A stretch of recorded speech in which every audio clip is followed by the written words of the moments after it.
Hi everyone, welcome to statistics. ഞാൻ റോഷ്ന. നമുക്കിന്ന് income tax അതോറിറ്റിയിൽ വരുന്ന റീഫണ്ട് അതേപോലെ റിക്കവറി ഈ രണ്ട് ടോപ്പിക്സ് ആണ് കവർ ചെയ്യാനുള്ളത്. അപ്പൊ നമുക്ക് നേരെ ക്ലാസ്സിലേക്ക് പോകാം. അപ്പൊ ആദ്യം നോക്കാം എന്താണ് refund of tax. If the amount of tax paid by N SSC exceeds the amount actually payable by him, he is entitled to get a refund of excess tax paid. ഇപ്പൊ ഒരാൾ ഓൾറെഡി ടാക്സ് പേ ചെയ്തു പറഞ്ഞു കഴിഞ്ഞാൽ ഒന്നിക്ക് TDS ആയിട്ട് പേ ചെയ്യാം, advance tax ആയിട്ട് പേ ചെയ്യാം, അല്ലെങ്കിൽ നമ്മൾ അതിന്റെ സിറ്റുവേഷൻസ് ഒക്കെ പഠിച്ചതാണ്. അപ്പൊ പേ ചെയ്തതിന് ശേഷം നോക്കുവാണെങ്കിൽ ലാസ്റ്റ് നമ്മൾ ആ ഇയർ കംപ്ലീറ്റ് ആയതിനു ശേഷം നമ്മൾ ടാക്സ് ലയബിലിറ്റി ഒന്നുകൂടെ കാൽക്കുലേറ്റ് ചെയ്യും. കാൽക്കുലേറ്റ് ചെയ്ത സമയത്ത് നോക്കുവാണെങ്കിൽ മനസ്സിലാവുകയാണ് അയാൾ ഓൾറെഡി പേ ചെയ്തിരിക്കുന്ന എമൗണ്ട് കൂടുതലാണ്. പേ ചെയ്യേണ്ട എമൗണ്ടിനെക്കാളും കൂടുതൽ ഓൾറെഡി പേ ചെയ്തു കഴിഞ്ഞു എന്ന് പറഞ്ഞു കഴിഞ്ഞാൽ അതിനർത്ഥം അയാൾ കൂടുതൽ എമൗണ്ട് പേ ചെയ്തു, അയാൾക്ക് തിരിച്ചു കിട്ടണം. ഇതിനാണ് ആക്ച്വലി റീഫണ്ട് എന്ന് പറയുന്നത്.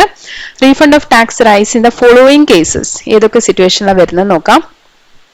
ഒന്നാമത്തത്, the total tax deducted as source is higher than the amount of actual tax liability. ഒന്നാമത്തെ ടാക്സ് പറയുന്നത് ആ ടോട്ടൽ ടാക്സ് നമ്മൾ പേ ചെയ്തിരിക്കുന്നത് ആക്ച്വൽ ടാക്സ് ലയബിലിറ്റിനെ കാട്ടിയും കൂടുതലാണ്. അതെങ്ങനെ വരുന്നതാണ്? ടാക്സ് ഡിഡക്റ്റഡ് അറ്റ് സോഴ്സ് ആയിട്ട് വന്നിരിക്കുന്ന ടോട്ടൽ ടാക്സ് വരുന്നത് നമ്മൾ ഓൾറെഡി പേ ചെയ്ത്, നമ്മൾ ഓൾറെഡി പറഞ്ഞ സിറ്റുവേഷൻ തന്നെ, already tax deducted at source എന്ന് പറഞ്ഞിട്ട് അയാൾ ടാക്സ് പേ ചെയ്തിട്ടുണ്ട്. ലാസ്റ്റ് ടാക്സ് ലയബിലിറ്റി കാൽക്കുലേറ്റ് ചെയ്യുമ്പോൾ അയാൾ പേ ചെയ്ത എമൗണ്ട് ആക്ച്വൽ ടാക്സ് ലയബിലിറ്റിനെ കാട്ടി കൂടുതലായ സിറ്റുവേഷൻ. രണ്ടാമത്തെ, the advance tax paid exceeds the actual tax liability. രണ്ടാമത്തെ പറയുന്നത് അഡ്വാൻസ് ടാക്സ് പേ ചെയ്തിട്ടുണ്ട്, അപ്പം പേ ചെയ്ത് കഴിഞ്ഞ് നമ്മൾ ഇയർ എൻഡ് കഴിഞ്ഞിട്ട് നമ്മൾ നോർമലി ടാക്സ് ലയബിലിറ്റി കാൽക്കുലേറ്റ് ചെയ്യുമ്പോൾ ഓൾറെഡി പേ ചെയ്തിരിക്കുന്നത് കൂടുതലാണ്. When there is correction or A mistake, correction of A mistake, അല്ലെങ്കിൽ അവിടെ ഒരു മിസ്റ്റേക്ക് വന്നിട്ട് നമ്മളത് കറക്ഷൻ നടത്തി, ചിലപ്പോൾ ഒരു ഡിഡക്ഷൻ കൊടുക്കാൻ മറന്നുപോയി, എന്നിട്ട് നമ്മളത് പിന്നെയാണ് കറക്റ്റ് ചെയ്ത് നോക്കുമ്പോൾ നമ്മൾ ഓൾറെഡി ടാക്സും പേ ചെയ്തു. അപ്പൊ കറക്റ്റ് ചെയ്ത് നോക്കുമ്പോൾ നമ്മൾ പേ ചെയ്ത ടാക്സ് കൂടുതലാണെന്ന് തോന്നുവാണെങ്കിൽ, where relief for double taxation is granted. ചില സിറ്റുവേഷനിൽ ഗവൺമെന്റ് എന്ത് ചെയ്യും? ഡബിൾ ടാക്സേഷൻ വന്നെന്ന് തോന്നുവാണെങ്കിൽ അവിടെ റിലീഫ് നമുക്ക് തരും. ആ റിലീഫ് നമുക്ക് റീഫണ്ട് ആയിട്ട് റിസീവ് ചെയ്യാം. when an order of judgment is passed in an appeal, അല്ലെങ്കിൽ നമുക്ക് ഓൾറെഡി ടാക്സ് ഒക്കെ കാൽക്കുലേറ്റ് ചെയ്തു, ഇപ്പം ബെസ്റ്റ് ജഡ്ജ്മെന്റ് അസസ്മെന്റിന്റെ കേസിലൊക്കെ നമ്മൾ ടാക്സ് ലയബിലിറ്റി അവർ കാൽക്കുലേറ്റ് ചെയ്തു, നമ്മൾ എന്ത് ചെയ്തു? റിവിഷന് വേണ്ടി നമ്മൾ കൊടുത്തു. നമുക്ക് തോന്നി നമ്മൾ കാൽക്കുലേറ്റ് ചെയ്ത ടാക്സ് അവർ കൂടുതൽ ടാക്സ് കാൽക്കുലേറ്റ് ചെയ്തിരിക്കുന്നത് തോന്നിട്ട് റിവിഷന് വേണ്ടി നമുക്ക് അപ്പീൽ കൊടുക്കാമല്ലോ. അപ്പൊ അപ്പീലിൽ നമുക്ക് ആ ജഡ്ജ്മെന്റ് വന്നിരിക്കുന്നത് എന്താണ്? നിങ്ങൾക്ക് ആ ടാക്സ് ലയബിലിറ്റി കൂടുതലാണെന്ന രീതിയിൽ തന്നെ ജഡ്ജ്മെന്റ് വരുവാണെങ്കിൽ എന്ത് ചെയ്യാം? അത്ര എമൗണ്ട് നമുക്ക് തിരിച്ചു കിട്ടാം. അപ്പൊ ഇതിനാണ് നമ്മൾ റീഫണ്ട് ഓഫ് ടാക്സ് എന്ന് പറയുന്നത്. ഇനി next, persons entitled to claim refund. ആർക്കൊക്കെ നമുക്ക് റീഫണ്ട് ക്ലെയിം ചെയ്യാം? Normally the refund of tax can be claimed only by the person who has paid the excess tax. അപ്പൊ ആരാണോ എക്സസ് ടാക്സ് പേ ചെയ്ത് അയാളാണ് റീഫണ്ടിന് ക്ലെയിം ചെയ്യേണ്ടത് normally. But in the following situations, following special cases, refund may be claimed by some other person. ചില സിറ്റുവേഷൻസിൽ നമുക്ക് വേറൊരാൾക്കും കൂടി റീഫണ്ട് ക്ലെയിം ചെയ്യാന്നാണ് പറയുന്നത്. അതിൽ ഒന്നാമത്തത്, where the income of one person is included in the total income of another person, the latter alone can claim the refund. ഇപ്പം നമ്മൾ പറയാണ് ക്ലബിങ്ങിന്റെ കേസിലൊക്കെ, ഇപ്പം വേറൊരാളുടെ ഇൻകം ആണ്, അതിന്റെ ടാക്സ് ലയബിലിറ്റി വേറൊരു പേഴ്സൺ കൊടുക്കുവാണ്, അല്ലെങ്കിൽ ഇപ്പൊ മൈനറിന്റെ കേസിലൊക്കെ നമ്മൾ ക്ലബ് ചെയ്യാറുണ്ട്. അപ്പൊ ആരാണോ ടാക്സ് ലയബിലിറ്റി പേ ചെയ്തത്, ഇവിടെ എന്ന് പറഞ്ഞു കഴിഞ്ഞാൽ ശരിക്കും റീഫണ്ട് ആരുടെയാണോ SSC ആരാണ് ശരിക്കും പറഞ്ഞു കഴിഞ്ഞാൽ മൈനർ ആയിരുന്നു അല്ലെ, മൈനറിന്റെ ഇൻകം ആണ്. അപ്പൊ അതിന്റെ മേലെ റീഫണ്ട് റിസീവ് ചെയ്യുന്നത് ശരിക്കും പറഞ്ഞ മൈനർ ആണ്. പക്ഷേ ആ സമയത്ത് ആരാണോ ആരുടെ പേരിലാണോ അത് SSC ചെയ്തിരിക്കുന്നത്, ആരിലേക്കാണോ ക്ലബ് ചെയ്തിരിക്കുന്നത്, ആ പേഴ്സൺ ആയിരിക്കും റീഫണ്ട് റിസീവ് ചെയ്യാൻ പറ്റുന്നത്. Next, where a person is unable to claim any refund due to him due to death, incapacity, insolvency or any other causes of legal representative causes, his legal representative, trustee, receiver as the case may be is entitled to make the claim or receive such amount. ഒരു person, ആ person refund claim ചെയ്യേണ്ട person ഒന്നിക്കൽ അവിടെ death സംഭവിച്ചു, അല്ലെങ്കിൽ അയാൾക്ക് mentally incapable ആയി, അല്ലെങ്കിൽ insolvency, അങ്ങനെ എന്തെങ്കിലും സിറ്റുവേഷൻ വരുവാണെങ്കിൽ അയാളുടെ റെപ്രസെന്റേറ്റീവിന് അല്ലെങ്കിൽ അയാളെ ട്രസ്റ്റി, റിസീവർ ആരാണ് ആ സിറ്റുവേഷനിൽ അവിടെ ഉള്ളത്, അവർക്ക് റീഫണ്ട് ക്ലെയിം ചെയ്യാം. അതിന്റെ പ്രൊസീജിയർ ആണ് പറയുന്നത്. Procedure for claim. The claim four refund shall be made in an application in the prescribed form. അതിനൊരു ഫോം ഉണ്ട്, ഫോം 30 എന്ന് പറയുന്നത്. അപ്പൊ അതിനകത്ത് ഒരു ആപ്ലിക്കേഷൻ ആയിട്ട് തന്നെ കൊടുക്കണം. And shall be verified in the prescribed manner. അതേപോലെ അത് വെരിഫൈ ചെയ്തിരിക്കണം. The application shall be accompanied by a return. അതിന്റെ കൂടെ നമ്മൾ റിട്ടേണും കൂടെ വെക്കണം. The refund shall be claimed within 1 year from the end of the assessment year to which the claim is related. അപ്പൊ ഏത് ഇയറിലാണോ നമ്മൾ ആ ക്ലെയിം, ഏത് ഇയറിലെ ഏത് അസസ്മെന്റ് ഇയറിലെ ക്ലെയിം ആണോ അത് ആ ഇയർ കഴിഞ്ഞിട്ട് 1 വർഷം വരെ സമയമുണ്ട് നമുക്ക് എന്ത് ചെയ്യാം, റീഫണ്ടിന് വേണ്ടിയിട്ട് ക്ലെയിമിന്റെ പ്രൊസീജിയർ, അതിന്റെ ആപ്ലിക്കേഷൻ കൊടുക്കാൻ വേണ്ടി. A belated claim on refund shall be considered by the assessing officer up to ₹5 lakh if the following conditions are satisfied. ഇപ്പൊ ബിലേറ്റഡ് ആയിട്ട് 1 വർഷം കഴിഞ്ഞിട്ടും നമുക്ക് വേണമെങ്കിൽ റീഫണ്ടിന് ക്ലെയിം കൊടുക്കാം. പക്ഷെ അത് ഇന്ന സിറ്റുവേഷനിൽ മാത്രമേ പറ്റുള്ളൂ. ഒന്നാമത്തത്, the refund arises as a result of tax deducted at source or payment of advance tax. നമ്മൾ ടാക്സ് ഡിഡക്റ്റഡ് സോഴ്സ് അല്ലെങ്കിൽ അഡ്വാൻസ് ടാക്സ് പേയ്മെന്റിൽ കൂടെ വന്നിരിക്കുന്ന റീഫണ്ട് ആണെങ്കിൽ, അല്ലെങ്കിൽ the income of the assessee is not accessible in the hands of any other person. അല്ലെങ്കിൽ ഈ എസ്എസ്സിയുടെ income വേറൊരാളുടെ കയ്യിൽ നമുക്ക് അസസ് ചെയ്യാൻ പറ്റാത്ത സിറ്റുവേഷൻ ആവുന്ന സമയത്ത്, next interest shall not be allowed on such refund. അതേപോലെ തന്നെ ഈ റീഫണ്ടിന്റെ മേലെ ഇൻട്രസ്റ്റ് അലൗ ചെയ്യാൻ പറ്റാതിരിക്കാം. അപ്പൊ ഇങ്ങനത്തെ കേസസിൽ എന്ത് ചെയ്യാം, അസസിംഗ് ഓഫീസറിന് 1 വർഷം കഴിഞ്ഞിട്ടും അത് നടത്താം. ഇനി 2 കാര്യങ്ങൾ കൂടിയുണ്ട്. Refund on appeal, where the refund becomes due as a result of payment of advance tax or self assessment tax or correction of mistake or an order passed in appeal or revision, the refund shall be made without application. നമ്മൾ already പറഞ്ഞു, നമ്മൾ application കൊടുക്കണം എന്ന് പറഞ്ഞിട്ടുണ്ട്. പക്ഷേ ചില സിറ്റുവേഷനിൽ നമ്മൾ ആപ്ലിക്കേഷൻ കൊടുക്കണ്ട. ആ സിറ്റുവേഷൻ പറയുവാണ്, നമുക്ക് അഡ്വാൻസ് ടാക്സിന്റെ പേയ്മെന്റ് കേസിൽ അല്ലെങ്കിൽ സെൽഫ് അസസ്മെന്റ് നടത്തിയിരിക്കുകയാണ്, അല്ലെങ്കിൽ നമ്മളൊരു മിസ്റ്റേക്ക് കറക്റ്റ് ചെയ്തു, അല്ലെങ്കിൽ ഒരു ഓർഡർ പാസ് ചെയ്തു അപ്പീൽ കൊടുത്തിട്ട്. അപ്പൊ അങ്ങനത്തെ സിറ്റുവേഷൻസിലാണെങ്കിൽ നമുക്ക് എന്ത് ചെയ്യാം, the refund shall be made without application. In these cases there is no time limit for refund. അപ്പോൾ ഈ സിറ്റുവേഷനിൽ നമുക്ക് ടൈം ലിമിറ്റും ഇല്ല, അത് നമ്മൾ ആപ്ലിക്കേഷൻ കൊടുക്കാതെ തന്നെ നമുക്ക് റിസീവ് ചെയ്യുകയും ചെയ്യാം. Next, interest on refund.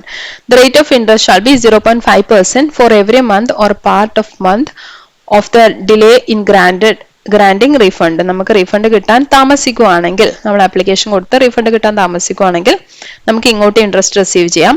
അത് 0.5% ഫോർ മന്ത് ആണ്. However, no interest shall be payable if the excess payment is less than 10% of tax computed on assessment. ഇപ്പോൾ ഒരാളെ അസസ്മെന്റിന്റെ എന്ന് വെച്ചാൽ ആക്ച്വൽ ടാക്സ് ലയബിലിറ്റി അയാൾ പേ ചെയ്തിരിക്കുന്ന ടാക്സ് ലയബിലിറ്റി തമ്മിൽ 10% കുറവ് ഡിഫറൻസ് ആണെങ്കിൽ, അത്രമാത്രം നമുക്ക് തിരിച്ചു കിട്ടാനുള്ളൂ എങ്കിൽ നമുക്ക് ഇൻട്രസ്റ്റ് ഒന്നും റിസീവ് ചെയ്യില്ല.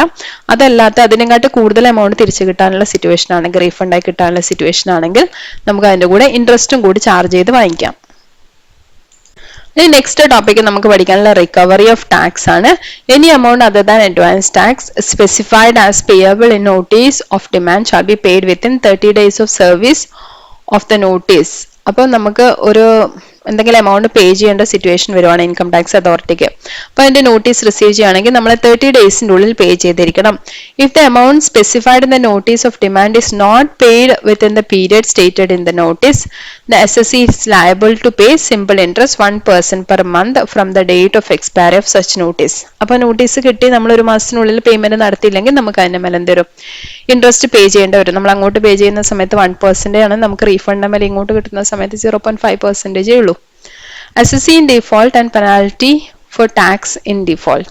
ഇനി നമുക്ക് assessee in default വരുവാണെങ്കിൽ എന്തൊക്കെയാണ് വരുന്നത് നോക്കാം. If the amount of tax is not paid within the time allowed, the assessee shall be deemed to be assessee in default. അപ്പോൾ assessee in default എന്ന് പറഞ്ഞാൽ നമുക്കറിയാലോ എന്താണ്, ഒരു പേഴ്സൺ അയാൾക്ക് പേയ്മെന്റ് നടത്താനുള്ള ടാക്സോ ഇൻട്രസ്റ്റോ എന്തെങ്കിലും പേ ചെയ്തില്ലെങ്കിൽ അയാൾ assessee in default എന്ന് പറയും. അത് ഇവിടെ പറയുന്നത് നമുക്ക് ആ നോട്ടീസ് കിട്ടി ആ പീരിയഡ് തന്നിട്ടുണ്ടാവും നമുക്ക് പേയ്മെന്റ് നടത്താൻ, ആ പേയ്മെന്റ് പീരിയഡിനുള്ളിൽ പേ ചെയ്തിട്ടില്ലെങ്കിലാണ് അയാൾ assessee in default എന്ന് പറയുന്നത്. In case of such default, he shall be liable to pay penalty which is directed by assessing officer. അപ്പോൾ അങ്ങനത്തെ സിറ്റുവേഷൻ ആണെങ്കിൽ അയാൾ എന്ത് ചെയ്യണം, പെനാൽറ്റി പേ ചെയ്തിരിക്കണം. assessing officer പറയുന്ന രീതിയിലുള്ള പെനാൽറ്റി അയാൾ പേ ചെയ്തിരിക്കണം. ഇനി അയാള് പേയ്മെന്റ് നടത്തിയില്ലെങ്കിൽ അയാളുടെ കയ്യിൽ നിന്ന് അത് വാങ്ങിക്കാനുള്ള മോഡ്സ് ഓഫ് റിക്കവറി ആണ് ഇനി പറയാനുള്ളത്. The arrears of tax, penalty, interest, fine or any other sum payable under the act can be recovered by the following method. ഇപ്പോൾ ഒരാൾ ടാക്സ് അടച്ചില്ലെങ്കിൽ എങ്ങനെയൊക്കെ അയാളുടെ കയ്യിൽ നിന്ന് ടാക്സ് വാങ്ങിക്കാം, അതാണ് ശരിക്കും പറഞ്ഞാൽ ഇത് പറയുന്നത്. ഒന്നാമത്തെ certificate to tax recovery officer, രണ്ടാമത്തത് അതർ മോഡ്സ് ഓഫ് റിക്കവറി, മൂന്നാമത്തെ recovery through state government. 3 situations ആണ് പറയുന്നത്. അതിൽ ഒന്നാമത്തെ certificate to the tax recovery officer, അതെന്താന്ന് നോക്കാം. When an assessee is in default in making payment, the tax recovery officer will draw up under his signature a statement or certificate in the prescribed form and shall proceed to recover the specified amount from the assessee. അപ്പോൾ നമുക്ക് ഒരാളെ payment നടത്തിയില്ലെങ്കിൽ ആ recovery officer അയാളൊരു ഫോമാറ്റിന്റെ അകത്ത്, ഒരു prescribed ഫോമാറ്റിന്റെ അകത്ത് ഒരു statement എഴുതി അത് സർട്ടിഫിക്കറ്റ് ആയിട്ട് അത് സൈൻ ചെയ്തിട്ട് വരും. അപ്പൊ അതിൻ്റെ അകത്ത് ഇത്രയും മോഡ്സ് പറയുന്നുണ്ട്.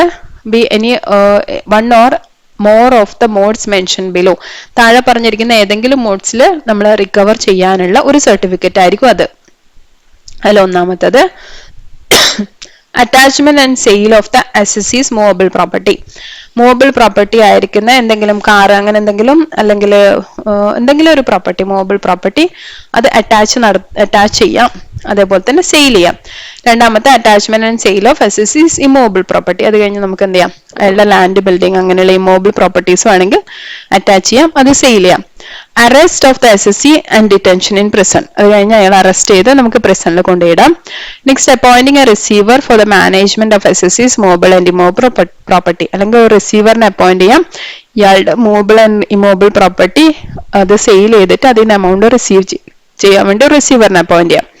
അപ്പൊ ഇത്രയും കാര്യങ്ങൾ എന്ത് ചെയ്യാം, നമ്മൾ ടാക്സ് റിക്കവറി ഓഫീസർക്ക് ഒരു സർട്ടിഫിക്കറ്റ് ആയിട്ട് എഴുതിയിട്ട് സൈൻ ചെയ്ത് അപ്രൂവ് ചെയ്യാൻ പറ്റും.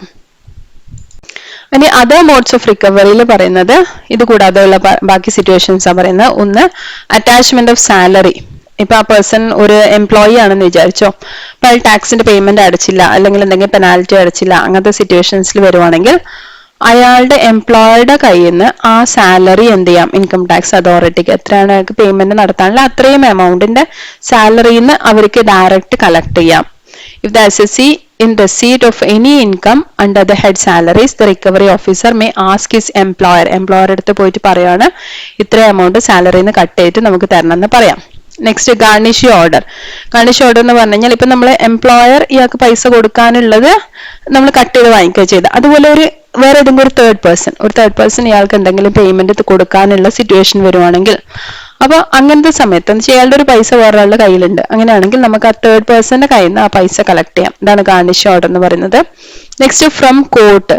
ഇനി കോർട്ടിന്റെ കയ്യിൽ അവരുടെ എന്തെങ്കിലും പൈസ ബിലോങ്ങിങ്സ് കിടക്കുന്നുണ്ടെങ്കിൽ അത് കോർട്ടിന്റെ കയ്യിൽ നിന്ന് എന്ത് ചെയ്യാം, ഇൻകം ടാക്സ് അതോറിറ്റിക്ക് അത് വാങ്ങിക്കാം. Next, sale of movable property. അതേപോലെ തന്നെ അസസിംഗ് ഓഫീസറിന് if authorized by the chief commissioner, chief commissioner പറയുകയാണെങ്കിൽ അയാളുടെ മൂവബിൾ പ്രോപ്പർട്ടി സെയിൽ ചെയ്യാനും അതിൽ നിന്ന് എമൗണ്ട് റിക്കവർ ചെയ്യാനും പറ്റും. Next, recovery through state government. If the recovery of tax in any area has been entrusted to state government. നമുക്കറിയാം normally income ടാക്സിന്റെ എല്ലാ കാര്യങ്ങളും എൻട്രസ്റ്റ് ചെയ്തിരിക്കുന്നത് സെൻട്രൽ ഗവൺമെന്റ് ആണ്. അതിന്റെ അതോറിറ്റി എന്ന് പറഞ്ഞാൽ CBDT, central board of direct taxes through ആണ് എല്ലാ കാര്യങ്ങളും ചെയ്യുന്നത്. ഇനി ഇൻ കേസ് ഏതെങ്കിലും ഒരു ഏരിയയിലുള്ള റിക്കവറി ഓഫ് ടാക്സ് നമ്മൾ സ്റ്റേറ്റ് ഗവൺമെന്റിനെ ഏൽപ്പിച്ചിട്ടുണ്ടെങ്കിൽ, the state government may direct with respect to that area that tax shall be recovered therein with an addition to any municipal rate or local rate recovered. അപ്പൊ ആ സമയത്ത് നമുക്ക് എന്ത് ചെയ്യാം, state ഗവൺമെന്റിനോട് റിക്വസ്റ്റ് ചെയ്യാം ആ ഏരിയയിലുള്ള ആരുടെങ്കിലും ടാക്സ് റിക്കവർ ചെയ്യാനുണ്ടെങ്കിൽ അത് റിക്കവർ ചെയ്ത് സെൻട്രൽ ഗവൺമെന്റിലേക്ക് അടക്കാൻ വേണ്ടിയിട്ട്. ഇതാണ് റിക്കവറി ത്രൂ സ്റ്റേറ്റ് ഗവൺമെന്റ് എന്ന് പറയുന്നത്. ഇനി ഒരു ടാക്സ് ക്ലിയറൻസ് സർട്ടിഫിക്കറ്റ് എന്ന് പറഞ്ഞിട്ടുണ്ട്, അതെന്താന്ന് നോക്കാം. ഇഫ് എ പേഴ്സൺ, ഒരാള് intends to leave India as an immigrant, ഒരു എമിഗ്രേഷന്റെ ഭാഗമായിട്ട് ഇന്ത്യയിൽ നിന്ന് പോകാൻ തീരുമാനിക്കുകയാണ്, അല്ലെങ്കിൽ intends to proceed to another country on a work permit with object of taking up any employment, അല്ലെങ്കിൽ ഏതെങ്കിലും ഒരു എംപ്ലോയ്മെന്റ് കിട്ടി, ഒരു ജോലി കിട്ടി, അതിന്റെ വർക്ക് പെർമിറ്റ് ത്രൂ വേറൊരു കൺട്രിയിലേക്ക് ജോലി ചെയ്യാൻ വേണ്ടി അതിന്റെ വർക്ക് പെർമിറ്റ് കിട്ടി അയാൾ അങ്ങോട്ടേക്ക് പോവുകയാണ്. അല്ലെങ്കിൽ as any person as income tax authority may deem it necessary that he shall leave India, അല്ലെങ്കിൽ ഇൻകം ടാക്സ് അതോറിറ്റിക്ക് തോന്നുവാണ് ഏതെങ്കിലും ഒരു പേഴ്സൺ ഇന്ത്യ ലീവ് ചെയ്യാൻ പോവാണെന്ന് തോന്നുവാണെങ്കിൽ, അങ്ങനത്തെ സിറ്റുവേഷൻസിൽ the person shall obtain a tax clearance certificate. ആ person ഒരു tax clearance certificate obtain ചെയ്യണം. This is issued by the income tax authority stating that he has no certificate liability under the Income Tax Act. അപ്പൊ ഇത് പറയുന്ന ഈ സർട്ടിഫിക്കറ്റിൽ പറയുന്ന എന്താണെന്ന് പറഞ്ഞു കഴിഞ്ഞാൽ ഈ പേഴ്സൺ ശരിക്കും പറഞ്ഞാൽ ഇനി ഇൻകം ടാക്സിന്റെ ഭാഗമായിട്ടൊന്നും പേ ചെയ്യാനില്ല എന്ന് വെച്ചാൽ അയാളുടെ അന്ന് വരെയുള്ള എല്ലാ ടാക്സും പേ ചെയ്തു കഴിഞ്ഞു എന്നതിന്റെ ഒരു സർട്ടിഫിക്കറ്റ് ആണ് ടാക്സ് ക്ലിയറൻസ് സർട്ടിഫിക്കറ്റ് എന്ന് പറയുന്നത്. അപ്പൊ ഇന്ത്യ ലീവ് ചെയ്യുന്ന ആളാണ് ശരിക്കും ടാക്സ് ക്ലിയറൻസ് സർട്ടിഫിക്കറ്റ് കാണിക്കേണ്ടത്. അപ്പൊ നമ്മളിന്ന് പഠിച്ചത് ഒന്നാമത്തെ റീഫണ്ട് ഓഫ് ടാക്സ്. നമുക്ക് അടച്ച ടാക്സ് കൂടുതലാണെങ്കിൽ അത് തിരിച്ചു കിട്ടാം. അതിന്റെ മോഡ്സ് എങ്ങനെയൊക്കെ കിട്ടാം, അതേപോലെ തന്നെ അതിന്റെ എങ്ങനെയാണ് നമ്മളത് വാങ്ങിക്കേണ്ടത്, ആർക്കൊക്കെ എലിജിബിൾ ആണ്, ഇതൊക്കെ പഠിച്ചു. നെക്സ്റ്റ് നമ്മൾ പഠിച്ചത് റിക്കവറി ആണ്. റിക്കവറി ഓഫ് ടാക്സ്, എങ്ങനെയൊക്കെ നമ്മുടെ ടാക്സ് പേയ്മെന്റ് പെൻഡിങ് ആണെങ്കിൽ അത് ഇൻകം ടാക്സ് അതോറിറ്റിക്ക് എങ്ങനെയൊക്കെ കളക്ട് ചെയ്യാം, അതിന്റെ മോഡ്സ് ഓഫ് റിക്കവറി പഠിച്ചു. പിന്നെ നമ്മൾ പഠിച്ചത് ടാക്സ് ക്ലിയറൻസ് സർട്ടിഫിക്കറ്റ്. എന്താണ് ടാക്സ് ക്ലിയറൻസ് സർട്ടിഫിക്കറ്റ്, ആരൊക്കെയാണ് ടാക്സ് ക്ലിയറൻസ് സർട്ടിഫിക്കറ്റ് കാണിക്കേണ്ടത്. ഇത്രയും കാര്യങ്ങളാണ് നമ്മൾ ഇന്ന് പഠിച്ചത്. ഇതുവരെ എല്ലാവർക്കും ക്ലിയർ ആയി എന്ന് വിചാരിക്കുന്നു. അടുത്ത വീഡിയോയിൽ കൂടി വീണ്ടും കാണാം. അതുവരയ്ക്കും ഹാപ്പി ലേണിംഗ്.